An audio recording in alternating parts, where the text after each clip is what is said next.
धर्म प्रेमी बंधु, तो आज इस महोत्सव को देख करके मन बड़ा गदगद हुआ। और जब इस महोत्सव को अपन देख रहे थे कि 720 जिनालय त्रिकाल चौबीसी के एक साथ विराजमान हैं, तब उसको देख करके लगा कि ऐसा महसूस हो रहा था कि हम जैसे साक्षात आकृतिम चैत्यालय में ही विराजमान हूं। और जब सब लोग मिलकर के अभिषेक कर रहे थे, तो इस महोत्सव को मैं कहता हूं कि तुम इतने छोटे रूप में मत मनाओ। वार्षिक महोत्सव होता है, साल में एक बार होता है।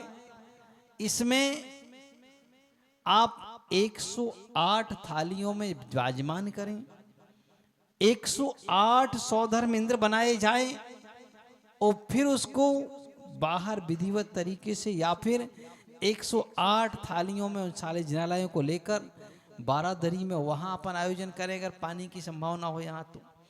और फिर उसको उत्साह के साथ ऐसा लगना चाहिए कि हाँ, यहाँ पर कोई एक बहुत बड़ा उत्सव चल रहा है, क्योंकि साल में एक बार ही तो मनाना है।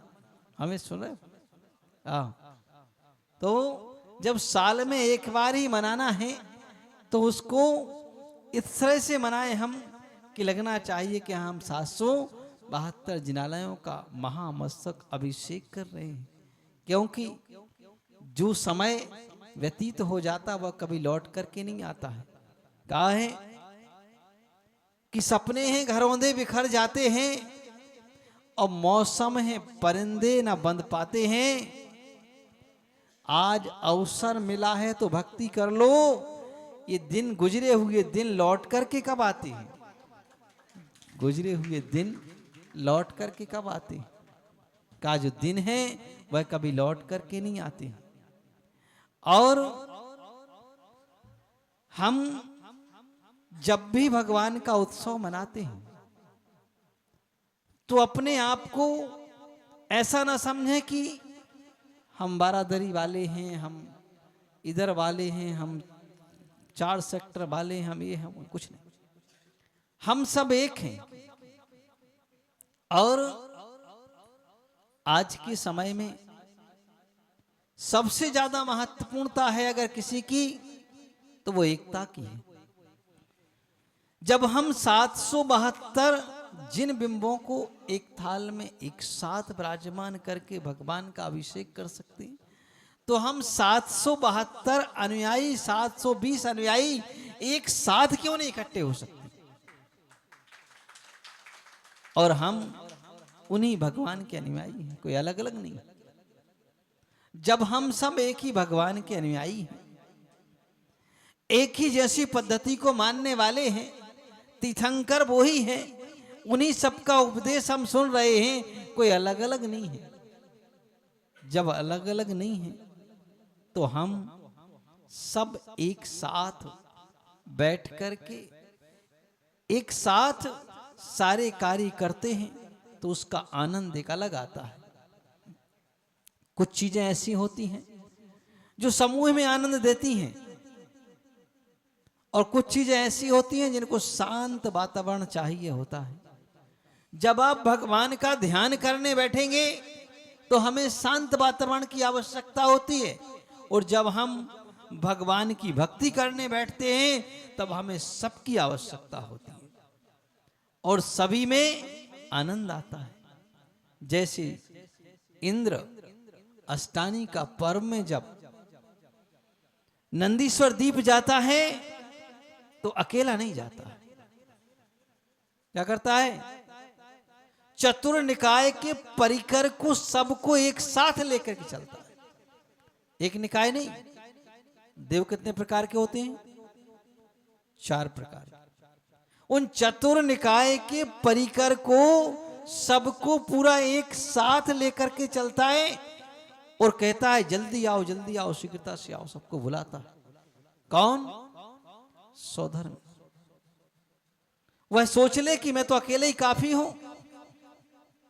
सौधर्म में ताकत इतनी होती है कि वह अपने विक्रिया से अगर रूप बनाएगा तो इस पूरे जम्बू द्वीप को भर देगा।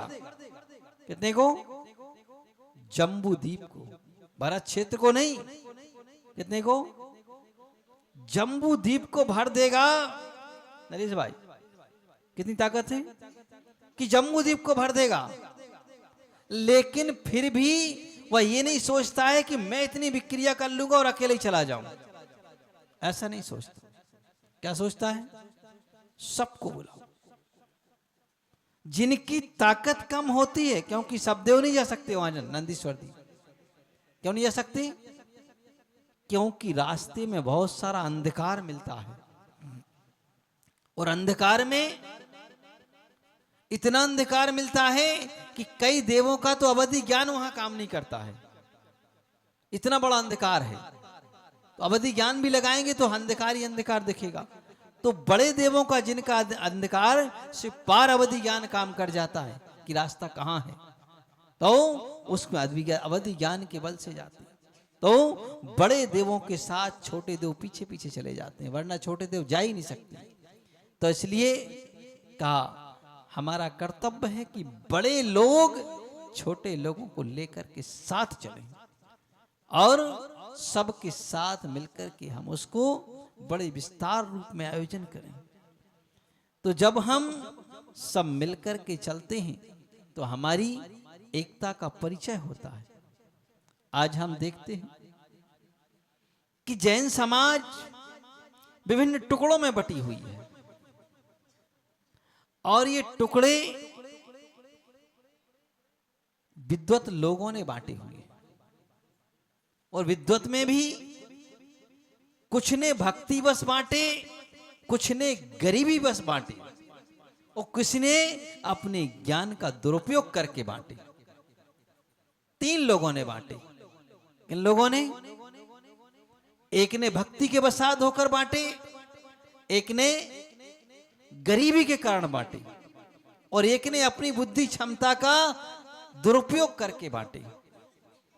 इनने बांट दिए। तो जब ये बट गए, अब इनको जोड़े कौन? जोड़ना बड़ा कठिन होता है, क्योंकि किसी चीज को तोड़ना आसान होता है, जोड़ना बहुत कठिन होता है। तो इसलिए और वर्तमान समय में ये शासन प्रजातंत्र है, डेमोक्रेसी है, और डेमोक्रेसी की डेफिनेशन ही यही होती है, why the people, of the people, for the people. जब जनता ही सब कुछ है तो इस समय हमें समूह की आवश्यकता होती है। तो मैं कहता हूं कि आज अपने लिए बंटने की आवश्यकता नहीं है, वरना वो संदेश जो योगी ने दिया था कि बटोगे तो कटोगे, वो दिन दिन नहीं होगा, दूर नहीं होगा, और एक होगे तो नेक होगे। आज हम छोटी छोटी सी बातों को लेकर के उलझ जाते हैं, और मैं कहता हूं कि हमेशा प्रजातंत्र, डेमोक्रेसी, कंप्रोमाइज का जमाना होता है। किसका होता है? हमेशा से।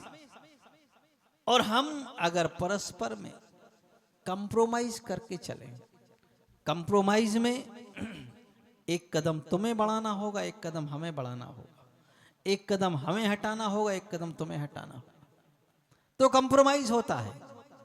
और अगर हम चाहें कि नहीं मैं ही हूं, अकड़ के खड़ा रहूं, कोई भी हो उसमें, तो कभी कंप्रोमाइज होता नहीं। तो इसलिए देखिए, बिखराव में कभी तो हम विकास नहीं कर सकते हैं। हम हमेशा विकास कर सकते हैं समूह के साथ, एकता के साथ। और जैन को जैन से हमेशा आस्था रहती है, विश्वास रहता है कि आखिर हम वहां जाएंगे तो हमारा कुछ काम बन जाएगा। जैसे आप यहां गुड़गांव के रहने वाले, अगर आप दिल्ली जाएं, मुंबई जाएं, कलकत्ता जाएं, कहीं भी जाएं आप, तो अपन को एक ऐसी आस रहती है कि काश मुझे जैन मंदिर मिल जाए, कोई मेरा भाई मिल जाए, जैन भाई मिल जाए, तो शायद मेरा काम सुलभ हो जाएगा और मैं शायद जो कोई ठगने वाले हों उनसे बच जाऊंगा। हर आदमी आस लगा के आता है कि मुझे कोई जैन संत मिल जाए तो ऐसा हो जाएगा शायद। तब हमें आवश्यकता होती है कि हम सब एकता के साथ काम करें तो ही काम सफल हो सकता है। ये बात हो सकती है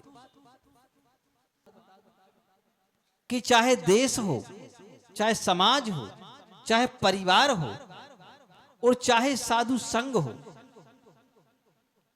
खटपट छोटी मोटी तो सारी दुनिया में होती है। नरेश भाई क्या कहा हमने? चाहे देश हो, चाहे समाज हो, चाहे परिवार हो और चाहे साधु संघ हो, छोटी मोटी खटपटें तो सारी दुनिया में सब जगह होती हैं। कहावत चलती है कि जहां चार बर्तन होंगे वहां आवाज तो आएगी, है ना? लेकिन हम उसे संभाल करके रख लें, ये हमारी महत्वता होती है। क्या है कि जो गिर गए जीवन की राहों में, वो गिर गए जमाने की निगाहों में, मगर धन्य हैं वो लोग जो उठा लेते हैं उनको अपनी बाहों में, जो उठा लेते हैं उनको अपनी बाहों में। क्या कोई बात नहीं? छोटी मोटी भूल दुनिया में सबसे होती है, होती रहती है। उस भूल पर धूल डाल दें। क्या करें? भूल डाल दें और अपने को अपना मान करके हृदय से लगा लें। ये हमारी महानता है, ये हमारी उच्चता है। तो चलिए का और जैन धर्म कहता क्या है? जैन धर्म यही तो कहता है, अभी 10 लक्षण पर्व आने वाले हैं और पर्वों में हम क्या कहते हैं, क्या मनाते हैं? यही तो मनाते हैं कि भाई जो हो गया उसे जाने दो, सब भूल जाओ, अपने मन को साफ करो और पुनः भाई भाई मिलकर के रहना सीखें। यही तो बताते और क्या बताते हैं? इससे ज्यादा और क्या है धर्म? इसी का नाम तो धर्म है, और क्या है धर्म? तो इसलिए हम हमेशा एक दूसरे के परस्पर में सहयोग के साथ जिए। कभी ऐसा अपन लोगों में क्या होता है, अपन वो राजनीति वाली बात करते हैं। क्या करते हैं? जैसे राजनीति में क्या होता है, एक पार्टी सत्ता में बैठती है, दूसरी पार्टी उसकी टांग खींचती है, चाहे वो अच्छा करे चाहे बुरा करे, है ना? उसका काम क्या है? टांग खींचना। धर्मनीति ये नहीं कहती है। धर्मनीति ये कहती है कि जो व्यक्ति सत्ता में बैठा है हम उसके लिए सहयोग करें, हमारा अपना अनुभव उसको दें कि आओ तुम भी हमारे अनुभव के साथ काम, क्योंकि यहाँ कोई किसी को कुछ लेना नहीं है बल्कि उल्टा देना है। क्या करना? देना है। क्योंकि यहाँ से कुछ मिलता तो है नहीं, मिलता है कोई तनख्वाह तो मिलती नहीं, कोई वो तो होता नहीं कि हमारी पेंशन बन जाएगी, ये हो जाएगा। यहाँ तो हम अपना जेब उल्टा और देने के लिए आते हैं कि हम अपना जेब खाली करने आए, दान करने के लिए आए। तो यहाँ तो हम जितना अच्छे से अच्छा हो सके उतना सब मिल करके एक दूसरे का साथ दे करके कि हम भी तुम्हारे साथ हैं, सबके साथ हैं। ऐसा कार्य अगर हम करते हैं तो इसमें हमारा विकास ज्यादा होता है। तो इसलिए भगवान आदिनाथ स्वामी से लेकर के भगवान महावीर स्वामी तक ने हमें उपदेश क्या दिया है? हमें उपदेश यही तो दिया है कि हम परस्पर की कषायों को दूर करें। और धर्म का एक अंग है जिसको कहते हैं वात्सल अंग। क्या कहते हैं? वात्सल अंग का अर्थ यही होता है, वात्सल का होता है प्रेम, वात्सल प्यार, लव एक ही चीज है। तो हम एक दूसरे से मुस्कुरा के ये क्यों ना कहें कि आई लव यू, हम तुमसे प्रेम करते। हाँ, आओ तुम्हारा स्वागत है ना? हम आई हेट यू क्यों कहते हैं कि हम तुमसे नफरत करते हैं, है ना? नहीं, हम अपनी डिक्शनरी से नफरत का शब्द भगवान महावीर स्वामी ने हटा दिया, भगवान आदिनाथ स्वामी ने हटा दिया। उन्होंने कहा नहीं, हमारी नफरत कुछ नहीं है। अगर नफरत होगी तो धर्म ही नष्ट हो जाएगा। क्या हो जाएगा? धर्म ही नष्ट हो जाएगा। इसलिए नफरत को हटाएं और लव प्रेम को आगे बढ़ाएं, तभी जाकर के हम आगे बढ़ पाएंगे, हम आगे अपना विकास कर पाएंगे। क्योंकि हमें विकास भी सब मिलकर के करना है, एक व्यक्ति कभी कुछ नहीं कर सकता, सबका साथ होता है तो हम कुछ कर सकते हैं। आज मंदिर बनाना होता है, कोई आयोजन करना होता है, तो क्या कोई अकेला कर लेता आयोजन? चलो मैं कहता हूं गुड़गांव में सब धनपति हैं, कुबेर हैं, कोई एक व्यक्ति आयोजन कर भी लेगा तो तुम पैसे खर्च कर दोगे अकेला एक आदमी, लेकिन बिना पब्लिक के क्या आनंद आएगा? नहीं आएगा। तो हमें आनंद की आवश्यकता है। हम जब सब मिलकर के एक साथ होते हैं, कोई पैसा भी देता है, कोई तालियां बजाता है, कोई मन से अनुमोदना करता है, कोई कुछ और करता है, तो सब करते हैं तो आनंद आता है, अच्छा लगता है। तो हम उसी कार्य को करें कि हमें जो अच्छा लगे। इसी में भगवान महावीर स्वामी का शासन उत्थान को प्राप्त होगा, बढ़ेगा, तो हम उसको बढ़ाने का कार्य करें। अभी अपन ने रक्षाबंधन पर्व मनाया, किस चीज का पर्व है? किस चीज का है? अरे वात्सल्य का, प्रेम का। वात्सल्य अंग में कथा लिखी गई उनकी कि वात्सल्य अंग के लिए, प्रेम के खातिर एक मुनि ने अपना पद छोड़ करके मुनियों की सहायता की। क्या किया? मुनियों की सहायता की। तो आज हम भी और हम सब ने मिलकर के वो रक्षा सूत्र बांधा। किस लिए बांधा? संकल्प के लिए बांधा कि हम देव शास्त्र गुरु के प्रति समर्पित रहेंगे, और देव शास्त्र गुरु के ही नहीं, हम परस्पर में सहधर्मी भाइयों के प्रति भी समर्पित रहेंगे। सबके प्रति हमारा एक वात्सल्य प्रेम होगा, तो हम और उत्थान। और देखना, एक बात ध्यान रखना, धर्म क्षेत्र में उत्थान तब होगा, लोग जब वृद्धि को प्राप्त होंगे, जब हमारे कानून कम से कम हो। लेकिन आज हम देखते हैं, जो विडंबना देखते हैं सबसे बड़ी, मैं हर बार विचार करता हूं कि वो ही ग्रंथ है, वो ही चीज है, वो ही उपदेश है, वो ही 24 तीर्थंकर भगवान है, फिर भी इतनी विषमता और इतनी कड़वाहट कहां से आती है? हाँ, जब सबका उद्देश्य एक है। भगवान महावीर स्वामी ने हमें उपदेश दिया कि हमें एक काम करना है। क्या करना है? एकमात्र अपना आत्म उत्थान करना है, दूसरा तो संसार का कार्य सब चलता रहता है। एक ही हमारा उद्देश्य है, दूसरा कोई उद्देश्य नहीं। और आज तुम तो खाली एक जगह रहते होगे, हमने तो 80% भारत घूम लिया है पांव से चल चल कर। और इस 80% भारत की विडंबना, तो मैं यहाँ की स्थिति पता होगी, मुझे घर घर की, गांव गांव की, शहर शहर की स्थिति पता है ना। तो मैं कई बार सोचता हूं कि ऐसी विडंबना क्यों आखिर? धर्म भी वही है, उपदेश वही है, तीर्थंकर वही हैं, सब कुछ वही है, कुछ दूसरा नहीं है। तो हम परस्पर के प्रेम और सद्भाव से क्यों नहीं रह सकते? क्योंकि हमेशा ध्यान रखना, इसमें ताकत नहीं है, ताकत इसमें भी नहीं है, ताकत इसमें है। किसमें है? इसमें नहीं है ताकत, इसमें भी नहीं है ताकत, इसमें है। ये होगा तो बल अपने आप बढ़ जाता है। तो इसलिए हम ऐसे होके ना रहें, हम ऐसे होके भी ना रहें, हम ऐसे होकर के रहें, लोग देखें कि नहीं हमारी ये ताकत है, मजबूती है ना। और मैं तो हमेशा जहां भी जाता हूं, बड़े शहरों में ये बात जरूर कहता हूं कि एक जैन कॉलोनी होना चाहिए, जिसमें जैन के अलावा कोई नहीं होना चाहिए। क्योंकि आगे आने वाला समय खतरनाक है, इस बात को ध्यान रखना। तनक नहीं, बहुत खतरनाक है। और इसमें हम अगर एक बड़ा सा समूह बना करके एक साथ रहेंगे तो तुम 100% सुरक्षित रहोगे।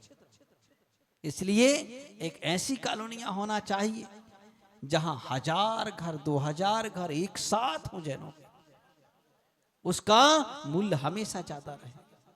आज हम हमेशा बिखराव की ओर बढ़ते चले जा रहे हैं, तो हम बिखराव की ओर ना बढ़ें, हम एक समूह की ओर बढ़ें, आनंद की ओर बढ़ें। इस तरह से भाई भाई प्रेम के साथ हम रहें। ठीक है, हम हर समय एक नहीं रह सकते हैं, कोई बात नहीं, लेकिन वक्त वक्त पर एकता। और धर्म तो सबका है, मंदिर सबके हैं, किसी एक का नहीं होता है। तीर्थ क्षेत्र हो, मंदिर हो, मैं कहता हूं व्यवस्था मैनेजमेंट कोई भी देखे, लेकिन का तीर्थ क्षेत्र मंदिर सकल दिगंबर जैन समाज पूरे भारत वर्ष के नहीं, विश्व के, चाहे विश्व में कहीं भी रहता हो जैन, वह उसका क्षेत्र हुआ करता है। तो इस तरह हम सब परस्पर में मेल के साथ, जैसे त्रिकाल चौबीसी एक साथ हो सकती हैं, ऐसे हम भी सब एक साथ रहने की कला को सीखें। इन्हीं भावनाओं के साथ बोलिए देवादि देवी खजारार्थी चिंतामणि पारसनाथ भगवान की, बोले परम पूज्याचार्य 108 श्री आदित्य सागर जी महाराज की।